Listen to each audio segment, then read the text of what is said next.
Dahil nabuo ang Biblia, na-translate ang Biblia, year 405 AD, with Pope Damasus and St. Jerome. Wala si Manalo niyan. Wala si Soriano niyan. Paano yan? Wala man lang kayo inambag sa Biblia. Tapos sasabihin nyo, kayo ang totoong iglesia, samantalang hindi kayo ang nag-compile at hindi kayo ang nag-translate ng Biblia. Anong tawag sa mga sulpot na ito? Magandang hapon, tanghali at sumayin yung kapayapaan ng Diyos. Muli, sa panibagong pagkakataon ay meron tayong episode ng Ang Dating Landas by Facebook program. Ngayon, ang ating tatalakayin mga kapatid, at bago natin simulan, ano ba ang purpose ng ating programa? Ito ba'y para manira?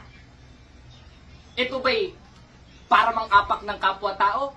Eh unang-una, kung mga-apak lang rin ako ng kapwa-tao, pinagsusunto ko na yung mga pastor sa labas. Eh ngayon, hindi naman pwede yon. Dahil ang ating pakikilaban, gaya ng sabi ni Pablo sa 2 Korinto 14:5, basahin natin mga kapatid, sapagkat ang sandata ng aming pakikilaban ay hindi laban sa laman. Aba, pag sinabing hindi laban sa laman, hindi suntukan ito, hindi tagaan ito. Dahil kung ang inutos ng ating Panginoon Kristo, tagaan, suntukan, pinagsusuntukan na sana yung mga pastor. Eh hindi naman yun ang utos eh. Ang utos, mga kapatid, mga kababayan, ang ating pakikilaban ay hindi laban sa laman.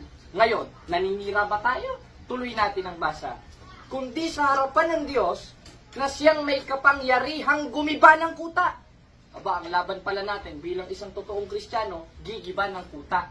At ng mga maling hakat bawat bagay ng matayo. At isa dun sa maling haka, yung ginagawa ng isang relihiyon na napakalaki, na tinatawag na Iglesia ni Cristo Kuno, na naitatag ng 1914. O mga kapatid, mga kababayan, huwag tayong magagalit. Pag pinangunahan tayo ng galit natin at pag nanakit tayo, nang haras tayo, wala na tayong pinagkaiba sa mga demonyo na pumapatay. Bakit? Basahin natin ang 8:44:1. Ang sabi, kayo sa inyong amang dyablo. Aba, meron palang mga anak ng dyablo. Bakit? Tinawag na ama yung dyablo eh. At ang mga nasa ng inyong amang inyong ibigaw eh. Ano isa sa halimbawa nun?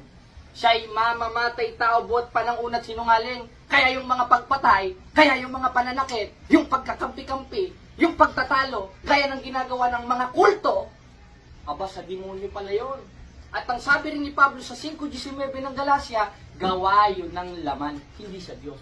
Eh kaya kung may kilala kayong relihiyon, pumapatay, nanggigipit ng kapwa, pag sa diskusyon, nananakit, nanggugulo, nanununtok, meron pa akong isang nakasalubong na miyembro nila, grabe kung makapagpatulog ng kamay, hindi sa Diyos yan.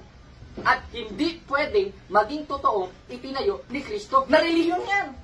Dahil ang tinuro ni Kristo ng pakikibaka, ayon sa 2 Korinto 14:5, hindi laban sa laman. Ngayon, naninira ba tayo ng kapwa? Hindi. Dahil wala tayong pinatay, tayo ang napatay. Katunayan, ilang taon nang nakakalipas, napakarami nating santo ang mga pinatay. Kaya hindi tayo pwedeng maging katuparan ng 8:44:1 dahil hindi naman tayo pumatay. Tayo ang napatay. Kaya mga kapatid, anong purpose ng programa na ito? Hindi para manira, kundi para gumiba ng mga kuta. At bawat bagay na matayog na nagmamataas laban sa karunungan ng Diyos, sino yon? Yung mga mangangaral na nagpapakilala sila daw ay sugo ng Diyos. Aba, may sinasabi ang ating Panginoon Kristo dyan ayon sa Biblia. Halina't basahin natin mga kapatid sa 24:24 ng Mateo. Sapagkat maraming nagsiparitong mga bula ang propeta na magpapakita ng dakilang tanda at kababalaghan, ano pat maaaring iligaw ang mga hirang. Aba, ang sabi pala ng ating Panginoon Kristo 2,000 years ago, marami palang lilitaw. Pag sinabing lilitaw, sulpot. Tayo kahit kailan, di naman tayo sumulpot eh. Dahil itinayo tayo ni Kristo sa 16:18 ng Mateo, year 33 AD. At yan ang Iglesia Katolika Apostolika Romana. Katunayan, pag binagbasehan natin ng historia, ayon sa 8:8 ng Hope, na read the book of history and see, isa lang ang lalabas na ayaw basahin ng mga Iglesia ni Kristo at ng mga sektang itinatag lang ng tao. Basahin natin dito sa isang aklat, sa The New Book of Knowledge Encyclopedia, Volume 16, page 287. Nakalagay, the history of the Catholic Church began in Upper Rome in Jerusalem almost 2,000 years ago. About a 120 person. And that society was Jesus Christ found. Kaya ngayon, mag-uumpisa tayo sa isang tema, mga kapatid. Yung mga taga-ibang bansang nanonood, kahit saan man kayong panig ng mundo, sisimulan natin. At ang ating paksang pagsisimulan, mga kapatid, ano ang klaseng pangloloko na ginawa ng Iglesia ni Cristo sa kanilang palabas na Felix Manalo movie, na si Felix Manalo daw ay nanalo sa diskusyon sa mga pastorotot. Halina mga kapatid, panoodin natin dito sa video na ito na ipapakita ko sa screen at ating panoodin. Kung ako lamang po ang nagsabi, ay huwag po kayo maniwala. Subalit, sino po ba mismo? Kanino nang galing ang aral na si Kristo'y tao at hindi Diyos na tunay? Pakinggan po ninyo mismo ang pahayag ni Kristo sa Juan 8:40. Datapwat pinagsisikapan niyo akong patayin na tao sa inyo'y nagsasaysay ng katotohanan na aking narinig sa Diyos. Ano po ba mismo ang pinapatotoo ni Kristo sa kanyang likas na kalagayan? Na siya ay taong nagsasaysay ng katotohanan. Iyan po ang itinuturo ng Iglesia ni Kristo, sapagkat yan ang katotohanan na sinabi ni Kristo.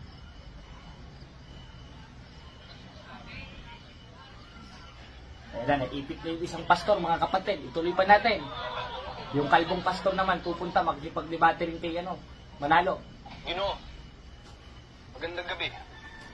Ako naman ay pastor ng Metodista. Hindi ba ang sarili mo lang ang tinatamaan ng iyong mga sinasabi? Pagkat hindi aral ng Diyos ang iyong tinuturo, Ginoong Manalo. Kung hindi ang sarili mong aral, ang aral ng tao. Nagkakamali po kayo, Ginoo. Wala po ni isang aral ang itinuro ko sa kanila na mula sa akin. Totoo ba yun? Ang Tuloy lahat natin. po ay pawang nasa Biblia lang. Anong wala? Hindi ba't ikaw lamang ang nagtayo nitong iglesyang ipinangangaral mo? Hindi po ako ang nagtayo ng iglesyang nasa Biblia. Sino po ba ang nagtatag ng iglesyang kinaaniba namin ngayon? Babasahin ko po sa inyo sa Mateo 16:18. At sinabi ko naman sa iyo na ikaw ay Pedro, at sa ibabaw ng batong ito ay itatayo ko ang aking iglesia. At ang mga pintuan ng Hades ay hindi magsispalaig laban sa kanya. Malinaw po mga kapatid na si Kristo ang nagtatag ng iglesia. Magaling daw, panalo daw dito si At Felix. ano po ang pangalan ng iglesia ang itinayo ni Kristo? Pakinggan niyo po sa aklat ng Roma 16:16. Mangagbatian kayo ng banal na halik. Binabati kayong lahat ng mga iglesia ni Kristo. Iyan po ang iglesyang totoo. Iglesyang kay Kristo, iglesyang sa Diyos. Ayun, mga kapatid. At diyan nagtatapos ang debate ko ni Felix Manalo, panalo daw siya. Pero unang-una, anong mga talata ang pinagbasihan ni Felix Manalo sa talata o sa movie para makapanloko ng tao? Unang-una, yung isang pastoroto nagtanong sa kanya, paano mo mapapatunayan na si Kristo'y tao? Binasa ni Felix Manalo yung 8:40 ng 1. Kung ako lang ang nagsabi, sabi ni Felix Manalo, huwag niyo kong paniwalaan. Si Kristo mismo ang nagsabi sa 8:40 ng 1, ang sabi ni Felix Manalo. At sinasabi ko naman, ngunit pinagsisikapan niyo kung patay na tao. Magbasa si Felix Manalo tao!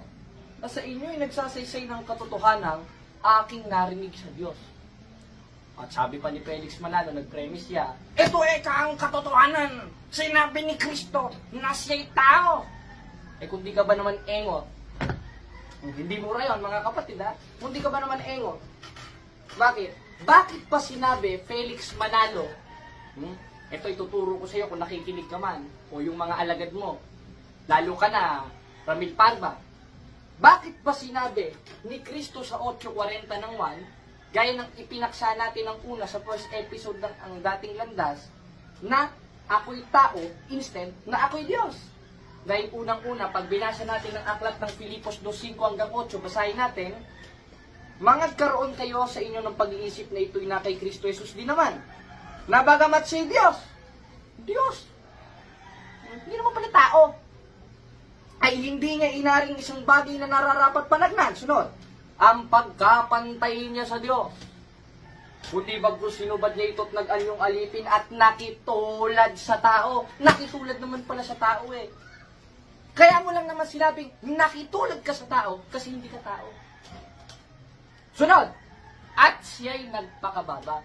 Ayun naman pala, Mr. Felix Manalo, na mayapa ka na lang, hindi mo man lang naintindihan yan, pati yung mga alagad mo, pati yung mga ministro mo, na kaya sinabi ni Kristo sa 8:40 ng 1 na siya'y tao, dahil ayon kay Pablo, na inutusan ni Kristo sa Filipos 2:5 hanggang 8, siya'y nakitulad sa tao. Kaya kung paano ang tao umaamin na siya'y tao, ganun rin ang ating Panginoon sa Kristo. Bakit? Nasa kalagayang tao siya eh. At pag binasa natin ang aklat ni Juan sa 1:14 ng 1, nagkatawang tao ang verbo. At hindi porket nagkatawang tao siya at sinabi nga sa 8:40 ng 1 na siya'y tao, eh hindi na siya Diyos. Dahil unang-una, wala namang sinabi sa 8:40 ng 1 na ako'y hindi Diyos. At wala naman tutulang Iglesia Katolika Apostolika Romana na si Kristo'y tao. Dahil ayon sa CCC o sa ating official doctrine mga kapatid, si Kristo'y 100% na tao, si Kristo'y 100% na Diyos. At yun rin ang sinabi ni Pablo ayon sa 2:9 ng Colosas, na sapagkat sa kanya nananahan ang likas na kalagayan ng pagka-Diyos. Nananahan pala sa kanya. Nang siya'y maging tao! Tapos, kumbaga sa boxing, black eye na. Bakit? Si Pablo na mismo nagsabi. Tanong, sino bang nag-utos kay Pablo na magsulat ng mga bersikulo, magsulat ng mga talata? Basahin natin ng 14:37 ng unang Korinto, ang sabi, kung iniisip nino man na siya'y propeta o ayon sa Espiritu, ay kilalanin niyang mga bagay na sa inyo sinusulat ko. Na ano? Napawang utos ng Panginoon. Aba, lahat pala ng sulat ni Pablo, utos ng Panginoon. At isa doon sa isinulat ni Pablo na utos ng Panginoon, sa 2:9 ng Colosas, nananahan kay Kristo yung kapuspusan ng pagka-Diyos nang siya'y maging tao. At kaya niya sinabi sa 8:40 ng 1 na siya'y tao, hindi Diyos, dahil nasa kalagayang tao at nasa kalagayang pagpapakababa siya. Ganyan nyo ba hindi naintindihan yan? Letra por letra na ito eh.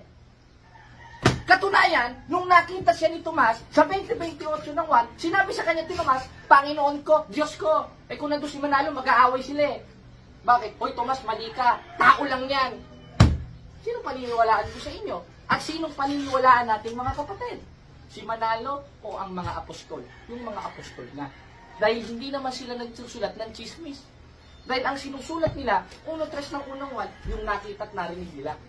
At isa doon sa nakita at narinig nila, 5:20 ng unang 1, ang sabi, ito ang tunay na Diyos at buhay na walang hanggan. Kaya ito, yung subject of the sentence na pinatutungkulan nun ay si Kristo.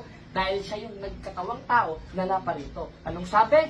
Sa makatwid bagay sa kanyang anak na si Yesu Kristo, ito ang tunay na Diyos at buhay na walang hanggan. Ngayon, yung isang argumento ni Felix Manalo, na para patunayan na sila daw ang iglesia. Sabi kasi nung isang pastor na kalbong pastor yun eh. Paano ka? Hindi ba pinatatamaan mo lang ang sarili mo? Bakit? Dahil ang itinuturo mo, aral ng tao. Sabi ni Felix Manalo, kahit kailan, hindi ako nagturo ng sarili kong aral. Dahil hindi naman ako nagtatag ng sarili kong iglesia. Totoo ba yan, Felix Manalo? Basahin natin sa registered mga kapatid ng Iglesia ni Cristo ni Manalo, sa Security and Exchange Commission, kung sino ba ang kanilang founder. Ito ang ating mababasa mga kapatid dito sa ng Iglesia ni Cristo Atanasio Morte sa kanilang register. Ang nakalagay that the founders of this association are, sino ang founder ng asosasyon nila? Felix Manalo. Kaya mismong si Felix Manalo kinukontra yung sarili niya. Dahil mismong pahayag ni Felix Manalo sa kanilang registered sa Security and Exchange Commission na ang founder nila ay si Felix Manalo. Ano ba ibig sabihin ng founder? Tagapagtayo. Sinong nagtayo sa kanila? that the founders of this association are Felix Manalo. Eh di founder nila si Manalo. Ngayon, ikinote siya yung 16:18 ng Mateo. Ang sabi, ikay Pedro. Hindi naman sinabi ng ikay Manalo. At sa ibabaw ng batong ito, hindi naman sinabi, sa ibabaw ng kapilyang ito, na may tusok, itatayo ko ng aking iglesia ni Manalo. Wala namang gano'n. Ang nakalagay, ikay Pedro, sa ibabaw ng batong ito, itatayo kong aking iglesia. Tanong, sila ba yun? Hindi. Dahil na-registered sila in 1914, not 33 AD. Because iglesia ni Manalo and mismong si Felix Manalo is not exist in 1st century. Dahil nakapagtayo lang sila, nakapagrehistro lang sila, lumabas lang daw ang tunay na iglesia noong 1914. Sino maniniwala sa inyo? Lumang tugtugin na yan. Ngayon, kanino balapat yung 16:18 ng Mateo? Unang-una na itayo yan, mga kapatid, year 33 AD, which is 1st century. Ang iglesia ni Manalo, naitatag, nai-registered noong 1914. Which is matagal nang patay ang mga apostol at nasa langit na ang ating Panginoong Jesucristo. Hindi pala sila ito. At ang pangako ni Kristo dyan, kahit ang pintuan ng Hades ay hindi magsisipanaig laban sa Kanya. Therefore, kahit anong relihiyon, kahit anong bansa, hindi maigigiba ang iglesyang ibinatag ni Kristo. Bakit? Dahil sa 11 ng Epeso, nasa panukalang walang hanggan ito. At wala namang ibang sinasabi ang historia dahil rekomendados naman tayong magbasa nun sa 8:8 ng Job na read the book of history and see. At ang makikita natin sa book of history na nilalapatan lang ng 16:18 ng Mateo, kundi ang Catholic Church. Dahil pag tumingin rin tayo sa history o referensya at pasugo ng Iglesia ni Manalo, basahin natin dito sa Pasugo 6, 1988. Nakalagay, even the circular history shows a direct time link between the Catholic Church and the Apostle, leading a conclusion that the true Church of Christ is the Catholic Church. Therefore, once na magbasa ang Iglesia ni Cristo ng 16:18 ng Mateo, 20:28 ng Gawa, inaamin naman ng pasugo nila na ang true Church of Christ is the Catholic Church. Ano ka? O nanonood ba kayo ngayon, mga depender ng INC? Hinahamon ko kayo ng face-to-face. Kaya nyo bang tindigan sa diskusyon nito? Hindi. Bakit? Mababatukan kayo ng pamamahala ninyo. Lalo na itong the revealers. Malupit ito eh. Sila daw ang may hawak na tunay na aral. Kung kayo ang may hawak na tunay na aral, ba't hindi kayo makapagpakita ng pagmumukha ninyo? At mismong pangalan ninyo, hindi kayo makapagpakita. Tanda ng kaduwagan at walang kaayusan. Kaya nga may proposal ako sa kanila eh. Hinahamon ko sila ng formal debate eh. Kahit saang lugar, ako pupunta sa inyo. Isusuksok ko tong kabilang pako sa hukay. Makalaban lang kayo ng diskusyon. Dahil naniniwala ako, 9:27 ng Hebreo, at kung paanong itinakda sa mga tao na mamatay na minsan. Therefore, ang kamatayan ng tao nakatakda, hindi ako natatakot sa inyo. Anong pakialam ko eh? Permisyuhin niyo ako. Basta ako, hanggang sa huli ng hininga ko, isisigaw ko, 2:13 ng Tito, si Kristo'y Diyos at tagapagligtas. At isisigaw ko, natatag lang kayo ng tao. Ngayon, binasa nila yung 16:16 ng Roma. Ay ka, ang sabi ka dito, magbatian kayo ng banal na halik. Hindi ko alam kung mahali ba na halik ang sa kanila. Binabati kayo lahat ng mga iglesia ni Kristo. Teka muna, Mr. Felix Manalo. Ang nakalagay sa rehistro nyo, Iglesia ni Kristo. Ang nasa Biblia, also in King James Version, Churches of Christ, plural yon. Ngayon mga kapatid, himay-himayin natin talata ito. Bakit pa plural? At bakit bang nakalagay, mga Iglesia ni Kristo? Dahil nangalat na. Meron na sa Korinto, 1:1 hanggang 2 ng unang Korinto. Meron na sa Judea, meron na sa Samaria, meron na sa Galacia, meron na sa Asia, nangalat. At yun ang sinasabi sa 9:31 ng Gawa ni Apostolo Pablo na sa kabuuan. At ang Greek interlineal nun ay Ecclesiang Katholes, means universal. At ang meaning ng universal is a Catholic Church. Therefore, ang tinutukoy sa 16:16 ng Roma is a Catholic Church because that is Churches of Christ, plural. Nangalat na, 28:19 ng Mateo, yumaon kayo sa bawat bansa. Kalat na eh. At ayon sa Sagrada Biblia, ang ating mababasa, Basahin natin mga kapatid sa tunay na translation dahil ito ay hindi kasalungat ng Greek. Ito ang ating mababasa. Basahin natin dito ang La Sagrada Biblia sa page lang, nasisira na ang ating folder. Wala na kasi tayong gaanong dito. Ayan, ito ang ating mababasa mga kapatid. Nakalagay sa La Sagrada Biblia, letra por letra ating mababasa, Las Iglesias Católicas Apostolica Romana. May 31 nung ko. Bakit? Nangalat na kasi. At ang Greek interlineal, Ecclesian Catholes, means universal. Therefore, the right translation of 931 of Book of Acts is the Sagrada Biblia. Basahin natin. Y Galilea, y Samaria, y eran edificadas en dando el tenor, el Señor, el consuelo del Santo Espíritu eran multiplicadas. Letra por letra. Na ano? Iglesia Católica Apostolica Romana. Dahil naisulat yan at naitatag yan year 33 AD. Ngayon, ano bang sabi ng Iglesia ni Manalo? At ano bang sabi ng historia tungkol sa Iglesia Católica Apostolica Romana? At sino ang nagtatag nito? Ng ating pinag-aralan na yung D6 ng Roma, hindi sila. Dahil ito'y nangalat. Naging churches. Nagkaroon sa Galilea, nagkaroon sa Judea, at yun yung tinatawag na universal. At sabi sa 9:31 ng gawa, sa La Sagrada Biblia, yun ang Iglesias Católicas Apostolica Romana. At hindi rin naman pwede yung iglesia ni Soriano yon. Dahil sabi ni Soriano, sabi sa 3:6 ng Efesos, pamagitan ng Ebanghelyo, naanib kami sa tunay na iglesia. Kung kayo naanib sa tunay na iglesia, nung wala pa si Soriano, nung wala pa si Nicolas Perez, sino ang obispo ninyo? Wala. Bakit? Sulpot kasi kayo ng 1980s. Therefore, hindi kayo yung tunay na iglesia ng Diyos na nasa Biblia. And according sa katuruan ng simbahan, ano ba ang iglesia ni Kristo o ano ba ang iglesia ng Diyos na lagi nating nababasa na kinaanliban ng mga apostol? Basahin natin sa CCC 8:11. Ito ang ating mababasa, mga kapatid. This is the soul Church of Christ, which in the creed we profess to be one holy Catholic and Apostolic Church. Katuruan ng simbahan yan. Di naman Biblia yan, iutos At wala namang ibang simbahan na binigyan ng otorisasyon ni Kristo, kundi ang Iglesia Katolika Apostolika Romana. At ang sabi sa 16:19 ng Mateo, ano mang ipahintulot mo sa lupa, ipapahintulot sa langit. At hindi naman Biblia ang saligan ng katotohanan. Dahil nabuo ang Biblia, na-translate ang Biblia, nagkaroon ng chapters and verses ang Biblia, year 405 AD, with Pope Damasus and St. Jerome. Wala si Manalo niyan. Wala si Soriano niyan. Paano yan? Wala man lang kayo inambag sa Biblia. Tapos sasabihin nyo, kayo ang totoong iglesia, samantalang hindi kayo ang nag-compile at hindi kayo ang nag-translate ng Biblia. Anong tawag sa mga sulpot na ito? Ang kakapal ng pagmumuka ninyo.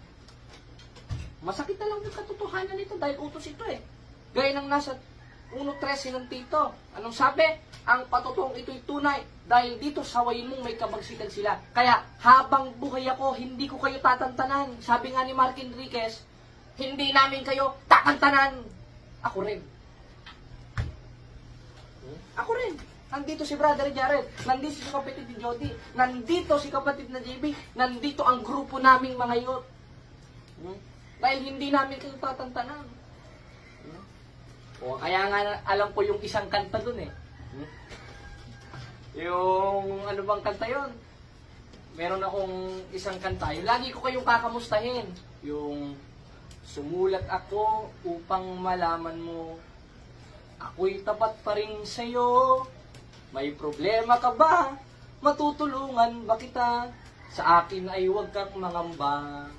Ha ha ha la la la la la la la la. Ayan. Ano pa ba yung kasunod nun? Tandaan mo naman ang sasabihin ko sa'yo. Ang pag-ibig kong ito'y di magbabago. Kahit malayo ka sa piling ko, umulan bumagyo, ayos lang. Huwag kang mangangamba, ayos lang. Kamusta ka, mahal ko? Ayos ba? Kaya hindi gagawin ko sa inyo, mga protestante. Umulan, bumagyo, pupunahin ko kayo. Dahil yung utos ng ating Panginoong Jesucristo na ipinasulat niya kay Apostol Pablo sa 1:13 ng Tito. O kaya nandito ako. Kaya yun, mga kapatid, magsama-sama tayo. Magtulong-tulong tayo. Dahil yun ang bili ng ating Panginoong Jesucristo. Na ang sabi niya sa 17:11 ng 1, at wala na ako sa sanlibutan, at mga ito'y nasa sanlibutan pa, at ako'y paririyan sa iyo, amang banal, ingatan mo sila sa iyong pangalan, yung mga binigay mo sa akin, upang sila'y maging isa. Gaya naman natin. Kailangan magkaisa tayo. 4:5 ng Epeso, na isang Panginoon, isang pananampalataya, at isang bautismo. Kaya mga kapatid, dito po nagtatapos ang ating programa at ating napatunayan, palpak at puro panlolokot kabulaanan ang ginagawa ng sektang Iglesia ni Cristo na itinatag ni Felix Manalo ayon sa Security and Exchange Commission. Kaya mga kapatid, abangan natin ang susunod na episode ng ating programa. Salamat sa Diyos.